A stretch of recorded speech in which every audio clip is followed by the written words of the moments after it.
सिक्किम में स्थित तीस्ता 3 नामक डैम टूटने के कारण 180 लोगों का मृत्यु। लीबिया के डेरना शहर में 2 डैम्स टूटने के कारण 20,000 लोगों का मृत्यु। 2023 में हुए ये दोनों ही घटनाएं अत्यंत दुखद एवं भयानक थे, परंतु भविष्य मालिका के सबसे महागुप्त ग्रंथ महागुप्त पद्मकल्प में इससे संबंधित कुछ ऐसा लिखा है जिसको सुनकर हर कोई आश्चर्यचकित हो जाएगा। जब बुध ग्रह के प्राणी पृथ्वी पर मिलेंगे तब भीषण बारिश के कारण पृथ्वी पर निर्मित प्रत्येक बांध एक एक करके टूटने लग जाएगा। अब इसका अर्थ क्या हो सकता है? क्या आप सबको सिक्किम में हुआ खंड प्रलय याद है? 4 अक्टूबर 2023 के दिन सिक्किम के साउथ लोनाक लेक में भारी बारिश के कारण बाढ़ आ गया। बाढ़ का जल मध्य रात्रि के समय सिक्किम के चोंगतांग में स्थित तीस्ता 3 नामक डैम में पहुंच गया और डैम को खोलने से पूर्व ही पूरे डैम को तोड़कर बाढ़ का जल आगे बढ़ने लगा, जिसके कारण तीस्ता नदी का जलस्तर 20 फीट ऊपर बहने लगा एवं विनाशकारी खंड प्रलय के कारण 180 के करीब लोग इस आपदा में अपना प्राण गंवा बैठे। सिक्किम के इतिहास में इतना भयंकर खंड प्रलय शायद ही कभी हुआ था एवं जिसने भी उस दृश्य को देखा आश्चर्यचकित रह गया। ये खंड प्रलय इतना विनाशकारी था कि आज भी कुछ लोग लापता हैं, जिनका कोई आता पता नहीं मिल पाया है। लीबिया में विनाशकारी समुद्री तूफान डैनियल के कारण अत्यधिक बारिश हुआ था। 10 एवं 11 सितंबर 2023 के दिन उस अत्यधिक बारिश के कारण लीबिया के डेरना शहर में स्थित 2 डैम्स पूर्ण रूप से भर गए, परंतु ठीक मध्य रात्रि के समय दोनों ही डैम्स इतने अधिक जल का प्रेशर सह न सके एवं खंड खंड होकर पूरी तरीके से बिखर गए। फल स्वरूप लगभग संपूर्ण डेरना शहर तहस नहस हो गया। 20,000 के करीब लोग जो कि आराम से अपने घरों में सो रहे थे इस प्रलयंकारी बाढ़ का शिकार हो गए एवं हमेशा हमेशा के लिए दुनिया को छोड़कर चले गए। पीछे रह गया तो केवल उस भयंकर विनाश के अवशेष।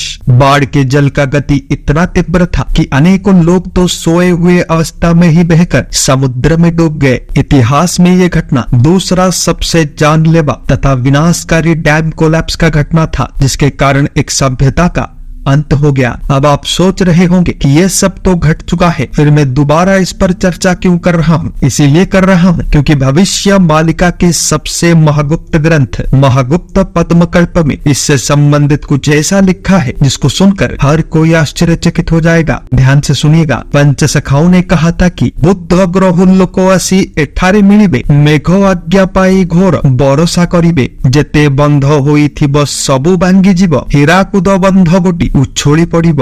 अर्थ बुध ग्रह के लोग आकर पृथ्वी पर मिलेंगे, मेघ आज्ञा पाकर घोर वर्षा करेगा, जितने भी बांध निर्मित हुए होंगे सब टूट जाएंगे, हीराकुद का बांध भी उसी समय पर उछल पड़ेगा। अब इसको सरल भाषा में समझने का प्रयास करते हैं। ग्रंथ में वर्णित तथ्य अनुसार जब पृथ्वी पर अचानक अत्यधिक बारिश होगा, एक एक करके बांध यानी डैम्स टूटते जाएंगे, तब बुध ग्रह के प्राणी पृथ्वी पर आ चुके होंगे एवं उसी समय पर दुनिया का सबसे लंबा डैम ओडिशा का हीराकुद डैम भी टूट जाएगा। 600 वर्ष पूर्व क्या हीराकुद डैम था? नहीं, परंतु पंच सखाओं ने उसका भी नाम लिख दिया था, वो भी ताड़ के पत्तों पर। जब उनके शिष्यों ने उनसे पूछा कि गुरुदेव आप इतना कुछ कैसे जान लेते हो, तो उन्होंने कहा अरे ये वाणी भले ही हम प्रकाशित कर रहे हैं, परंतु ये वाणी है संसार के नाथ परम ब्रह्म निराकार महाप्रभु जगन्नाथ जी का, क्योंकि पंच सखाओं का अर्थ परम ब्रह्म के 5 तत्व जो कि प्रत्येक युग में भक्तों को उद्धार करने तथा सही मार्ग दिखाने के लिए आते हैं।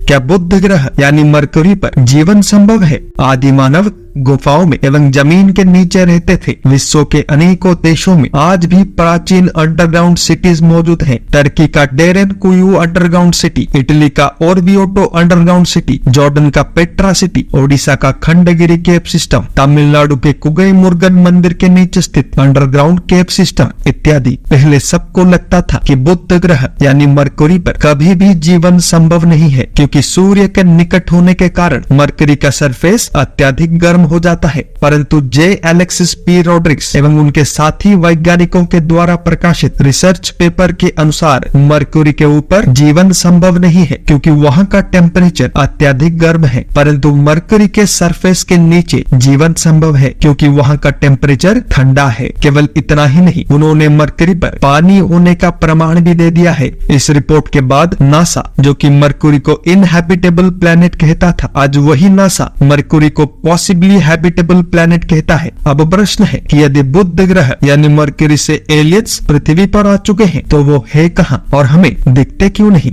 ग्रंथ में आगे क्या लिखा है उसे ध्यान से सुनिए और समझिए। बुद्ध ग्रह लोक आसी मिली बेटी एठी दमन मान संगे होइथिबे साथी, सात दिन सात राति अंधकार हेब सरकार बुद्धि विद्या उभाइन जीव। अर्थ, बुद्ध ग्रह के लोग आकर मिलेंगे यहाँ पर, दमनकारियों के पक्ष में होंगे। उसी समय पर 7 दिन 7 रात अंधकार होगा, सरकारों का बुद्धि विद्या सब गायब हो जाएगा। अब इसको सरल भाषा में समझने का प्रयास करते हैं। ग्रंथ में वर्णित तथ्य अनुसार बुध ग्रह यानी मरकुरी से आए हुए एलियंस दमनकारियों का साथ देंगे एवं उसी समय पर 7 दिन 7 रात अंधकार भी होगा, जिसके कारण सबका बुद्धि विद्या गायब हो जाएगा, यानी किसी को कुछ समझ नहीं आएगा। अब प्रश्न आता है कि ये दमनकारी कौन है? दमनकारी का अर्थ जो अन्य देशों पर हमला करके उन पर कब्जा करने का प्रयास करते हैं। यदि आज की परिस्थिति को देखा जाए एवं दुनिया में चल रहे युद्ध तथा जियोपॉलिटिक्स का विश्लेषण किया जाए तो यूएसए, रशिया, चाइना एवं इस्लामिक आतंकवादियों को दमनकारी कहा जा सकता है, जो कि अन्य देशों पर हमला करके बलपूर्वक कब्जा कर लेते हैं। एक और ग्रंथ में संत गुरु अच्युतानंद जी ने कहा था कि बुध ग्रह के प्राणी भारत के शत्रुओं के पक्ष से ही तृतीय विश्व युद्ध में लड़ेंगे एवं उनका लक्ष्य संपूर्ण पृथ्वी पर कब्जा करके शासन करना है। साइंटिफिक थ्योरीज के अनुसार एलियंस अनेकों प्रकार के होते हैं, जिनमें से 2 मुख्य प्रकार हैं, रेप्टिलियंस एवं शेप शिफ्टर्स, अर्थ सरीसृप एवं आकार बदलने वाले। अब बुध ग्रह से आए हुए प्राणी इनमें से कौन से प्रकार के हो सकते हैं? विचार स्वयं कीजिएगा। आप भी इस परिवार का हिस्सा बने, लाइक, शेयर, सब्सक्राइब करें ताकि सच हर घर तक पहुंच पाए। जय जगन्नाथ, जय पंचसखा, जय हिंद।